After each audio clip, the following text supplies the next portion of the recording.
Hello, this is my chemistry project. Part 1. Here we have an element. We know this as all the particles of an element are the same. Here we have a compound. We know this as the particles of compounds are made of 2 or more different types of elements. However, these are both pure substances, as the only thing that needs to occur for matter to be classified as a pure substance is for all the particles in said substance to be identical. But let's say we combine these two separate substances. This makes them form a mixture. This is because mixtures are matter where there are different non-identical particles present. For mixtures, they don't need to be made by one element and one compound.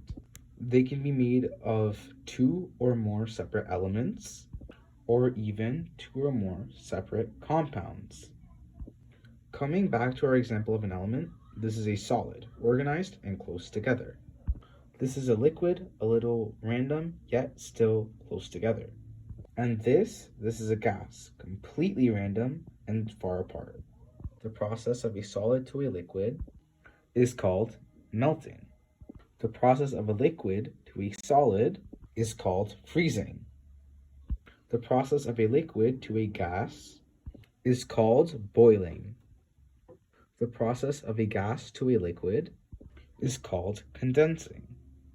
Part 2. The reactants are a compound of hydrogen and chlorine mixed with a compound of sodium, oxygen, and hydrogen. Both of these solutions are clear, colorless liquids. However, an acid-base indicator is added in the video to help differentiate the substances. The solution changes from yellow to blue by the end of the video due to this. Without the acid-base indicator, the solution would remain colorless. Here is the compound of hydrogen and chlorine before the acid-base indicator is added. Here is said compound with the acid-base indicator. Here is the solution once the compound of sodium, oxygen, and hydrogen is added.